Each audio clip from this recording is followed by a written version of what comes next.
In this video, I'm going to show you how to use Share Link in Trello. Let's get started. There are actually two ways in order for you to use the Share Link. It's either we want to share them the workspace link itself or the board.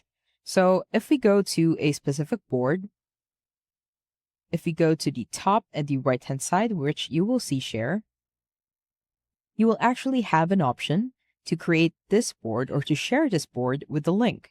Let's create a link. Now, if you create a link, you will have an option to change the permissions. Let's say any person or any member who clicks on this link will be joined as an observer. You could also do a member and then click on copy link.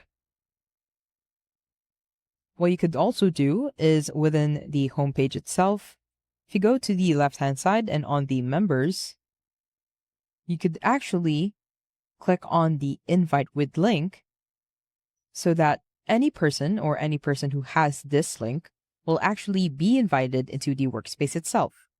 And that's about it. That's how to use Share Link in Trello. If you have any questions, please let me know down in the comments below, and I'll do my best to help you out.